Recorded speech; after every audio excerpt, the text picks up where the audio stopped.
ത്തിന് പുറത്ത് ഈ പറയുന്ന ഭരണഘടനാ ലംഘനം നടത്താൻ നേതൃത്വം നൽകുന്നത് ബി.ജെ.പി. ഭരിക്കുന്ന സംസ്ഥാനങ്ങളാണ്. അതേ ബി.ജെ.പി. കേരളത്തിൽ ക്രൈസ്തവരുടെ സംരക്ഷകരായി ഇപ്പോൾ രംഗത്തെത്തിയിരിക്കുന്നു, ഒരു സംഘത്തെ അയച്ചിരിക്കുന്നു ഛത്തീസ്ഗഡിലേക്ക്. അപ്പോൾ കേരളത്തിലെ ക്രൈസ്തവർക്ക് മാത്രമായി പ്രത്യേകമായൊരു നീതി ബി.ജെ.പി. മുന്നോട്ട് വയ്ക്കുന്നു എന്ന് തോന്നുന്നു.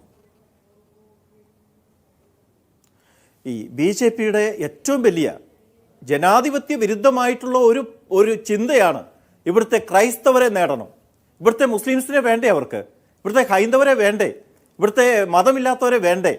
ഇത് തന്നെ അസഹിഷ്ണുതയുടെ ഏറ്റവും ഒരു മൂർത്തിഭാവമാണ്. ഇവിടുത്തെ ക്രൈസ്തവരുടെ വോട്ട് ഞങ്ങൾക്ക്, അങ്ങനെ പറയുന്നത് തന്നെ ജനാധിപത്യ വിരുദ്ധമായിട്ടുള്ളൊരു കാര്യവും ഭരണഘടനാ വിരുദ്ധവുമായിട്ടുള്ളൊരു കാര്യമാണ്. അങ്ങനെ ഇവിടുത്തെ ക്രൈസ്തവരോട് കാണിക്കുന്ന സ്നേഹം അതൊക്കെ മനസ്സിലാക്കാൻ ഇവിടുത്തെ മലയാളിക്ക് സാധിക്കുന്നേ.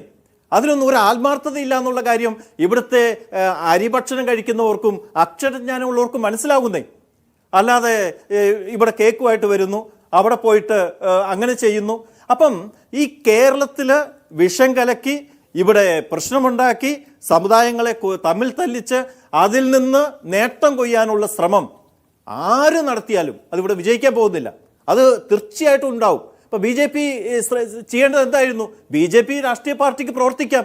ഇവിടെ നിങ്ങൾക്ക് ഇവിടുത്തെ ജനങ്ങളുടെ മുന്നിൽ നിങ്ങൾക്ക് പ്രവർത്തിച്ചുകൂടെ ബി.ജെ.പിക്ക്? അതിന് പകരം എന്താ ചെയ്യുന്നത്? ഒരു സമുദായത്തെ മാത്രമേ നിങ്ങൾക്ക് വേണ്ടോ? ഇവിടുത്തെ ഹിന്ദുക്കളെ വേണ്ടേ, മുസ്ലിംസിനെ വേണ്ടേ, മതമില്ലാത്ത സഹോദരങ്ങളെ വേണ്ടേ, ദളിതരെ വേണ്ടേ? അപ്പം ഇതൊക്കെ തന്നെ ജനാധിപത്യ വിരുദ്ധവും ഭരണഘടനാ വിരുദ്ധവുമായിട്ടുള്ള ഒരു മനോഭാവമാണ്, ഒരു മാനസിക രോഗമാണ്. അതൊന്നും ഇവിടെ ചിലവാവില്ല. കേരളത്തിന് പുറത്തെ കാര്യങ്ങൾ എന്താ നടക്കുന്നത്? ഇപ്പൊ തൊട്ടു മുമ്പ് എം ആരിഫ് പറഞ്ഞതുപോലെ, അതെ, ബഹുമാനപ്പെട്ട പാനലിസ്റ്റ് പറഞ്ഞതുപോലെ, അവിടുത്തെ നിയമങ്ങൾ, ഓരോ സ്ഥലത്തെ നിയമങ്ങൾ എങ്ങനെയാണുണ്ട്? 12 സംസ്ഥാനങ്ങളിൽ ആന്റി കൺവേർഷൻ ലോ ഉണ്ട്. ഈ ആന്റി കൺവേർഷൻ ലോ അനുസരിച്ച് ഏറ്റവും കൂടുതൽ ബുദ്ധിമുട്ടിക്കുന്നത് പ്രധാനമായിട്ടും ക്രിസ്ത്യൻ സഹോദരങ്ങളാണ്. കോൺഗ്രസിന്റെ വക്താവാണത് പറഞ്ഞത്. അത് വളരെ കൃത്യമാണ്. ഈ ക്രൈസ്തവ സമൂഹത്തിന്റെ FCRA അക്കൗണ്ടുകൾ എത്ര എണ്ണമാണോ ക്യാൻസൽ ചെയ്തതെന്ന് അറിയാമോ? അങ്ങനെ ക്രൈസ്തവരെ ഇവിടെ പല രീതിയിൽ ബുദ്ധിമുട്ടിക്കുന്നുണ്ട്. പലപ്പോഴും അതൊന്നും പലരും അറിയുന്നില്ല. പലപ്പോഴും അതൊക്കെ കൃത്യമായിട്ട് വിളിച്ചു പറയാൻ നേതൃത്വം തയ്യാറാകുന്നുമില്ല. അങ്ങനെ ഒരു കുഴപ്പം കൂടിയുണ്ട്. ഒരു പക്ഷേ ഭയം കൊണ്ടാവാം, എന്തു ആവട്ടെ, ഞാൻ അതിലേക്ക് പോകുന്നില്ല. ഇത് ബി.ജെ.പിയുടെ കൃത്യമായിട്ടുള്ള പ്ലാൻഡ് അജണ്ടയാണ് കേരളത്തിൽ പ്രവർത്തികമാക്കുന്നത്. അത് ഇവിടുത്തെ വിദ്വേഷം വിതച്ച് സാമുദായിക സ്പർദ്ധ വളർത്തി വിഭജിച്ച് നേട്ടം കൊയ്യാനുള്ള പരിശ്രമമാണ്. പക്ഷേ നമുക്ക് മനസ്സിലാക്കേണ്ട കാര്യം, ഇപ്പം എത്ര പെട്ടെന്നാണ് ഇവിടുത്തെ സമൂഹം ഒരുമിച്ച് തെരുവിലിറങ്ങിയത്. CBCI, KCBC, അതുപോലെ തന്നെ എല്ലാ ഓർത്തഡോക്സ്, അതുപോലെ തന്നെ മറ്റ് സമുദായങ്ങളെല്ലാം, എല്ലാ ക്രൈസ്തവ സമുദായങ്ങളും, കത്തോലിക്കരും ഓർത്തഡോക്സുകാരും പ്രൊട്ടസ്റ്റന്റ് ഗ്രൂപ്പുകാരും എല്ലാവരും ഒരുമിച്ച്, ഇവിടുത്തെ കോൺഗ്രസ്സുകാരും കമ്മ്യൂണിസ്റ്റുകാരും എല്ലാവരും ഒരുമിച്ച് തെരുവിലിറങ്ങിയത് നല്ല ലക്ഷണമാണ്. എന്താണെന്നറിയാം ലക്ഷണം?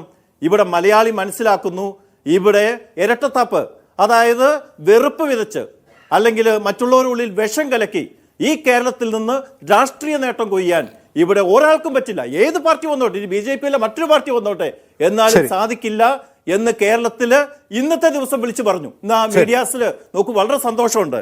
ഞാൻ ഇന്നത്തെ വീഡിയോ ഇതെല്ലാം ശ്രദ്ധിക്കുകയായിരുന്നു. മീഡിയാസ് മുഴുവൻ എത്രയോ സ്ഥലത്താണ് ആളുകൾ തെരുവിലിറങ്ങിയത്. ക്രൈസ്തവര്, ബിഷപ്പുമാര്, പുരോഹിതര്, സിസ്റ്റേഴ്സ് ഒക്കെ തെരുവിലിറങ്ങിയിരിക്കുകയാണ്. ഇത് കേരളം കൊടുക്കുന്ന കൃത്യമായിട്ടുള്ള ഒരു സൂചനയാണ്, കൃത്യമായിട്ടുള്ള ഒരു മുന്നറിയിപ്പാണ്. ഈ മുന്നറിയിപ്പ് തീർച്ചയായിട്ടും മനസ്സിലാക്കേണ്ടവർ മനസ്സിലാക്കിയിട്ടുണ്ടാകും. അല്ലാതെ വെറുതെ അങ്ങോട്ടേക്ക് ഒരു മീഡിയേഷൻ കമ്മീഷനെ അയച്ചിട്ട് കാര്യമൊന്നുമില്ല.